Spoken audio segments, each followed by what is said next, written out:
Imagine o seguinte cenário: você acorda de manhã e o governo não existe mais. O Banco Central fechou e o seu dinheiro não vale nada. A polícia sumiu, a internet caiu e você está preso numa cidade pequena, cercado por criaturas que matam qualquer um que saia sem proteção depois do anoitecer. Sem saída, sem resgate e sem prazo. O que você faria numa situação dessa? E mais importante, que tipo de sociedade você ajudaria a construir? Essa é exatamente a situação em que a série From nos joga na cara. E ela faz isso com uma crueldade filosófica que a maioria das pessoas não percebeu enquanto assistia. Bem-vindos ao Resenha Filosófica. Hoje vamos usar a série From para fazer uma pergunta que divide famílias, derruba governos e já custou a vida de milhões de pessoas ao longo da história. Em um colapso total da sociedade, qual sistema garante a sua sobrevivência? O capitalismo? O socialismo? O comunismo? Antes que você já vá nos comentários destilar o seu ódio, espere, porque From vai te fazer pensar duas vezes, talvez até três, antes de você ir lá comentar. E se você não conhece ou não assistiu From, cara, vai assistir, porque essa série é muito boa e a premissa dela é o seguinte: famílias americanas comuns, elas ficam presas numa cidade no interior dos Estados Unidos e ninguém consegue sair dessa cidade. Qualquer estrada que você tenta pegar, ela te devolve para o mesmo ponto de partida. E à noite criaturas humanoides emergem das sombras e matam qualquer um que estiver fora de casa, se não tiver um talismã específico. Então a série se passa sem comunicação com o mundo exterior, sem socorro e sem horizonte de saída. E com o tempo essa cidade ela vai acumulando sobreviventes que vão chegando por acidente, da mesma forma que chegaram os primeiros. E podemos dizer que From é um experimento de ciências sociais. Porque quando você remove tudo que a sociedade moderna tem, ou seja, o Estado, a moeda, o mercado, as leis, a internet, o que mais sobra? Sobra o ser humano? Sobra as escolhas que ele faz? E é exatamente aí que a filosofia política ela entra. Então, vamos começar pela base. Quando as primeiras pessoas chegaram na cidade, o que elas tinham? Cartões de crédito? Talvez algum dinheiro em espécie? Sabe o que isso vale nessa cidade agora? Nada, absolutamente nada. E é aqui que a primeira lição filosófica brutal que From nos entrega. O dinheiro, esse papel que nós temos, esses números do banco, do seu celular, esse número digital, ele não tem valor por si mesmo. Ele tem valor porque existe um sistema de confiança coletiva sustentando esse valor. Existe um banco central que está regulando isto. Existe uma sociedade inteira que concorda todo santo dia que aquele pedaço de papel ele representa algo real. Então esse pedaço de papel nada mais é do que uma confiança coletiva institucionalizada. Quando o sistema ele desaparece, a confiança ela também desaparece. E o dinheiro que você tem no bolso ou no seu celular, ele simplesmente vira confete. E isso não é ficção científica, isso já aconteceu. A República de Weimar na Alemanha nos anos 1920. E também a Venezuela e o Zimbábue nos últimos anos. Quando o sistema ele entra em colapso, as pessoas elas voltam na marra para uma pergunta muito primitiva. O que é que você tem de valioso? O que você tem? O que você sabe fazer? Porque em From a riqueza é reorganizada em torno de três pilares. O primeiro pilar é os bens consumíveis escassos, ou seja, comida enlatada, munição, remédios, gasolina, tudo isso são os novos títulos do tesouro da cidade. O segundo pilar é os bens de capital, armas, ferramentas, sementes, os talismãs da série. Esses são os meios de produção, e quem controla isso tem o poder. E o terceiro pilar é o capital humano, a medicina, engenharia, agricultura e liderança. Essa é a riqueza que ninguém pode tomar de você. A Christie, a médica, ela é provavelmente a pessoa mais poderosa da cidade.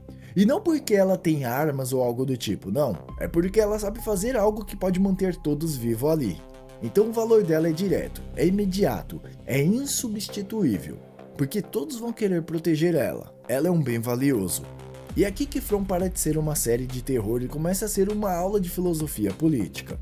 Porque dentro dessa cidade sem governo, sem estado e sem leis formais, dois centros de poder emergem. Dois modelos distintos de como organizar a vida coletiva. Dois personagens, duas visões de mundo, dois sistemas. De um lado nós temos Donna. Do outro lado, nós temos Boyd. E eu quero que você preste atenção, porque esses dois personagens eles não são apenas personagens. Eles são arquétipos. Eles representam algo muito maior do que uma série de TV. A Donna ela comanda a casa da colônia. Qual é a filosofia dela? Simples.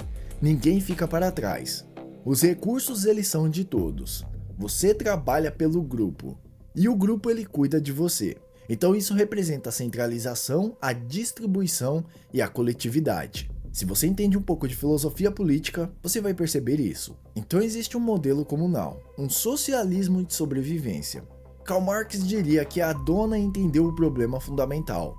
Em tempos de escassez extrema, a propriedade privada dos meios de sobrevivência é uma sentença de morte para os mais fracos. E a solução é coletivizar, é centralizar, é garantir o básico para todos.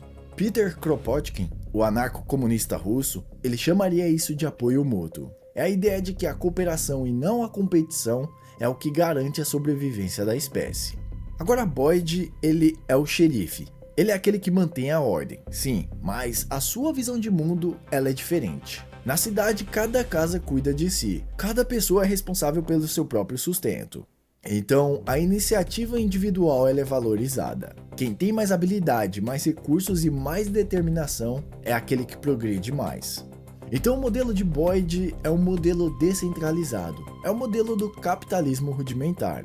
Friedrich Hayek, que é o pai da escola austríaca de economia, ele argumentaria que Boyd está certo, que nenhum planejador central tem informações suficientes para alocar recursos tão bem quanto o próprio sistema descentralizado de escolhas individuais. Que a liberdade individual de cada pessoa buscar o seu próprio interesse é o que cria no agregado a maior solução para o grupo. E Adam Smith ele chamaria de a mão invisível. É aquela ideia de que o interesse próprio, quando ele é livre para operar, ele gera bem-estar coletivo como subproduto. Mas é aqui onde Fromm ele fica perturbador de verdade. Porque a série ela não escolhe um lado, ela coloca os dois sistemas sob pressão máxima e mostra os limites de cada um. Por exemplo, a colônia da dona, ela é segura? Sim. Todo mundo lá tem comida? Praticamente. Ninguém fica sem talismã, certo? Mas existe inovação? Existe motivação para ir além do domínio? Existe a possibilidade de alguém se destacar, de arriscar, de tentar resolver o problema? Hayek diria que não. Diria que quando você elimina o incentivo individual de cada pessoa, você está eliminando o motor de progresso. Que a colônia da dona ela é uma armadilha confortável. É uma sobrevivência gerenciada a caminho de uma morte lenta e igualitária. Ou seja, todos ali vão morrer. E a cidade de Boyd? Ela tem inovação? Tem. Ela tem iniciativa? Também. Ela tem pessoas tentando resolver o problema, arriscando, descobrindo a verdade? Sim, todo tempo a gente vê isso. Jade está obcecado com símbolos. Jim está construindo uma torre de rádio. E Boyd está disposto a se jogar na floresta sozinho. Mas existe desigualdade? Sim, claro que existe. Alguém pode ficar para trás? Também. Alguém pode acumular recursos enquanto outros estão passando fome e necessidade? E Marx diria que é exatamente essa contradição fatal do capitalismo. Que o livre mercado, mesmo no mundo pequeno e desesperado, ele vai naturalmente concentrar recursos na mão de poucos e deixar os mais vulneráveis entregues à própria sorte. E essa é a pergunta que vai ficar martelando na sua cabeça. E eu vou ser honesto com você. Não existe uma resposta certa aqui. Existe a resposta que revela quem você é. Existe aquela resposta que você vai valorizar. E qual é a sua visão de ser humano? Você acredita que o ser humano no seu limite ele é fundamentalmente cooperativo e que a solução está na solidariedade? Ou você acredita que o ser humano no seu limite ele é fundamentalmente competitivo e que a solução está na liberdade individual? Essa pergunta ela não foi inventada pela série From. Ela tem séculos de história, sangue e filosofia por trás dela, e ainda não foi respondida. Em um colapso total da sociedade, você preferia estar na colônia da dona ou na cidade de Boyd?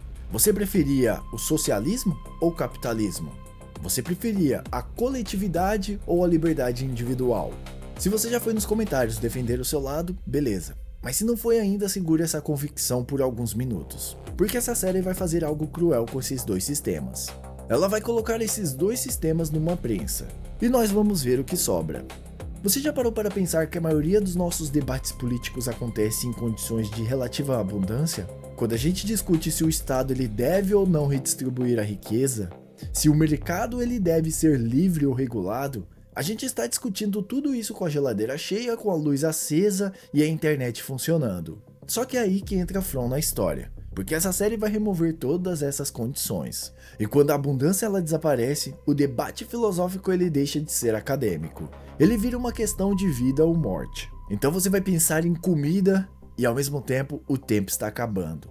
Você vai pensar em remédios e o tempo está acabando. Você vai pensar em munição e o tempo está acabando. O tempo todo na sua cabeça vai estar tic-tac, tic-tac. E isso é o que os economistas chamam de economia de contagem regressiva.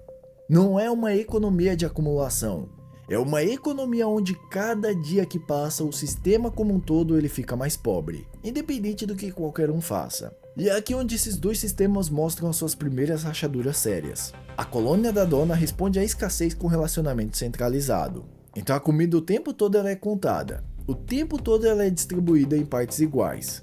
Ninguém pega mais do que a sua cota. Do ponto de vista filosófico, isso é admirável. É uma aplicação prática do princípio marxista clássico, de cada 1 segundo das suas capacidades a cada 1 segundo das suas necessidades. Karl Marx, Crítica ao Programa de Gotha em 1875. É muito bonito na teoria, mas na prática, quem decide o que é uma necessidade? Quem decide o que é uma cota? Quem é que fiscaliza tudo isso? Quem é que vai punir e quem é que vai pegar mais? E é aí que o sistema comunal ele revela a sua sombra mais obscura. Porque ele depende fundamentalmente da virtude e da competência de quem está no topo. Se o líder for corrupto, paranoico ou simplesmente errar o cálculo, todo mundo sofre junto. Isso não é uma crítica à dona como personagem, não. É uma crítica estrutural. E foi exatamente o que pensadores como Friedrich Hayek e Ludwig von Mises, da escola austríaca, usaram para demolir o planejamento central como modelo viável. Mises chamou isso de o problema do cálculo econômico. A ideia de que nenhum planejamento central, por mais inteligente, por mais bem intencionado que ele seja, ele consegue processar todas as informações necessárias para colocar recursos de forma eficiente. E essa informação ela está dispersa. Ela está na cabeça de cada indivíduo. E ela só emerge de forma útil através das escolhas livres de cada um. Mas e o modelo descentralizado? Como ele responde com o mercado, com a troca, com o preço? Quando os remédios eles começarem a acabar na cidade, o preço deles vão subir. Não em dinheiro, mas em favores, em trabalho, em lealdade política, em risco pessoal, em tudo isso. Então, quem tem o que você precisa, tem o poder sobre você. Quando os remédios da Christie se tornarem o bem mais escasso da cidade, quem os controla não precisa fazer nada além de existir para ter poder. O sistema de livre troca, em condições de escassez extrema, ele não distribui recursos para quem mais precisa. Ele distribui para quem mais pode pagar. Mas o que acontece com quem não pode pagar? Ele vai morrer esperando. Mas essa escassez ela cria um fenômeno que a maioria das pessoas associa só ao mundo financeiro e que em Fromm aparece de forma absolutamente crua: a inflação. Só que você diz, espera, como pode haver inflação se não existe dinheiro? E essa é exatamente a pergunta certa. E a resposta ela muda de forma como você entende a economia para sempre. Porque inflação não é sobre dinheiro, é sobre poder de compra. No nosso mundo, a inflação acontece quando o dinheiro ele começa a perder valor. Então você precisa de mais reais para comprar o mesmo pão. Só que em Fromm, a inflação ela acontece quando os bens essenciais eles ganham valor. Ou seja, você precisa de mais trabalho e mais favores e mais risco para conseguir o mesmo antibiótico. O mecanismo ele é idêntico, só muda a unidade de troca. Então vamos usar aqui um exemplo concreto. Na primeira temporada de Fromm, o estoque ele é relativamente estável. Então o preço de cada antibiótico ele é um favor simples. É uma troca de turno, é um pedaço de comida e daí por diante. Só que na segunda e na terceira temporada, o estoque ele já fica mais crítico. O preço desse mesmo antibiótico ele pode ser uma aliança política interna, pode ser uma missão perigosa que você precisa fazer, pode ser também a sua autonomia. Então o antibiótico ele não ficou melhor. Não, a Christie ela não ficou mais competente. O que aconteceu foi um choque de oferta. A quantidade disponível caiu, a demanda permaneceu e o preço ele explodiu. Isso tem um nome na economia, choque de oferta. E tanto o capitalismo como o socialismo ele tem respostas diferentes para isso. E ambas são insatisfatórias à sua própria maneira. O socialismo tabelaria o preço. Ele forçaria a distribuição igualitária. mas correria o risco de eliminar o incentivo para quem tem o bem de produzi-lo ou preservá-lo. O capitalismo deixaria o preço subir livremente. Ele garantiria que quem valoriza mais, ou pode pagar mais, ficaria com o bem, mas correria o risco de deixar os mais vulneráveis sem acesso ao que precisam para sobreviver. E qual é a resposta certa? Fromm, ele não responde. E eu também não vou responder aqui. Mas existe um terceiro elemento nessa equação que nenhum dos dois sistemas por si só ele resolve. E é o elemento mais filosoficamente perturbador de Fromm. Porque tanto na colônia quanto na cidade estão cada um à sua maneira gerenciando um declínio. Estão cada um racionando da sua forma, distribuindo de forma mais justa ou mais eficiente, fazendo o caixa durar mais. Mas nenhum dos dois sistemas, em sua lógica interna, consegue quebrar o sistema, porque para escapar alguém precisa de fazer algo que contraria essa racionalidade de sobrevivência dos dois modelos. Alguém precisa desperdiçar recursos escassos em projetos de resultado incerto. Pensa comigo, Jim Matthews ele decide construir uma torre de rádio. O que ele usa para construir essa torre? Ele usa metal, ele usa fios, ele usa tempo, ele usa energia humana, ele usa todos esses recursos que são escassos. Do ponto de vista da dona, isso é irracional. É um desperdício criminoso de recursos que poderiam garantir a sobrevivência de mais pessoas por mais tempo. Do ponto de vista do livre mercado, isso também é irracional, porque o retorno esperado é perto de zero. A probabilidade de falha ela é absurdamente alta, e nenhum investidor racional colocaria o seu capital nisso. E no entanto, é exatamente esse tipo de aposta que pode mudar tudo. São os investidores de risco de Fromm. Jim Matthews, que está na área da pesquisa e o desenvolvimento, então seu investimento está no metal, no tempo, na segurança comprometida, e o risco é 99,9% de falha total. E o retorno potencial é o contato com o mundo exterior. Fim do jogo. Jade é a pesquisa pura. Gasta a sua sanidade, gasta o seu tempo, o seu foco obsessivo, e o risco é a loucura, é a perda total, e o retorno potencial é de entender as regras do sistema, é a chave da saída. E Boyd é a expedição. O investimento dele é nele mesmo. Ele é o líder, ele é o ativo mais valioso da cidade, só que o risco é a morte certa. Mas o retorno potencial é encontrar a origem, Fromm do problema. E aqui está o paradoxo filosófico mais bonito que Fromm coloca na mesa. A sobrevivência hoje com a dona, a esperança amanhã com Jim, Jade e Boyd, e todos eles precisam gerenciar o declínio, e também precisam quebrar o sistema. Então, os dois lados estão certos, e os dois lados estão errados. Dona está certa porque sem a gestão do presente não há um amanhã para ninguém. Jim, Jade e Boyd, eles também estão certos. Porque sem o risco pelo futuro, o presente bem gerenciado ele só é uma morte lenta. E os economistas chamam isso de custo de oportunidade. O custo real de uma escolha não é o que você paga, é o que você abre mão. O custo da torre de rádio não é o metal, é a segurança que aquele metal poderia ter dado. O custo de não construir a torre não é visível, não é imediato, mas é o futuro inteiro. Então, qual sistema merece sobreviver? Não, deixa eu te fazer uma pergunta diferente agora. Não é qual sistema você preferiria viver. Não, é em qual sistema você viveria melhor. Essa é uma pergunta filosófica, e ela tem peso. O capitalismo, na sua versão mais crua, é um sistema que recompensa competência, iniciativa e risco. Ele produz inovação, ele cria abundância onde não havia. Hayek diria que ele é o único sistema compatível com a liberdade humana genuína, porque ele não força ninguém a nada, ele apenas permite que cada um escolha o que fazer. Mas também é um sistema que, sem freios, ele transforma tudo em mercadoria, inclusive a sua própria sobrevivência. A sua saúde também pode se tornar uma mercadoria. E em condições de escassez extrema, ele pode produzir uma aristocracia de sobreviventes cercada por uma massa de descartados.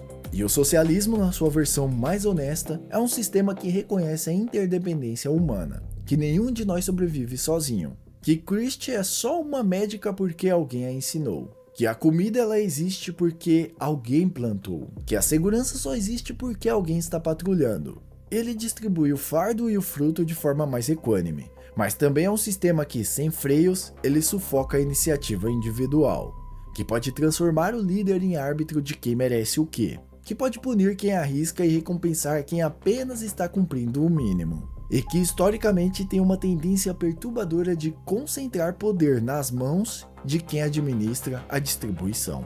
Então From ele não resolve esse debate. A série ela tem essa honestidade intelectual de mostrar que os dois sistemas carregam dentro de si tanto a semente da sobrevivência quanto a semente da destruição.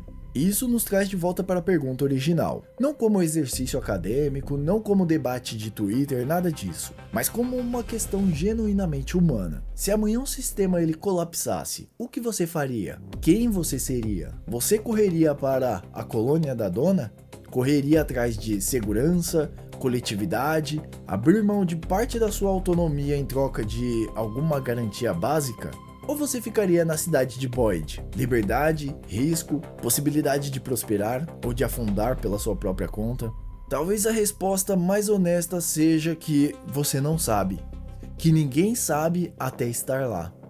E talvez seja exatamente isso que From está tentando nos dizer, que os sistemas que a gente defende com unhas e dentes com tanta convicção no conforto da nossa sala de estar, podem parecer muito diferentes quando o sol se pôr e as criaturas começarem a se mover. Então, quem você escolheria? Dona ou Boyd? A colônia ou a cidade? Qual sistema ele sobrevive? E qual sistema merece sobreviver? Então, essa foi a nossa análise da série From pela lente da filosofia política e da economia. Se você chegou até aqui, seja porque ama a série, ou seja porque você ama a filosofia, seja porque você ama discutir sistemas políticos, muito obrigado. Agora, vai lá no comentário, eu gostaria de saber o que você pensa. Qual sistema você escolheria e por quê? Eu me chamo Igor e vocês estão no Resenha Filosófica, deixa o seu like, se inscreva no canal, tamo junto e até o próximo vídeo.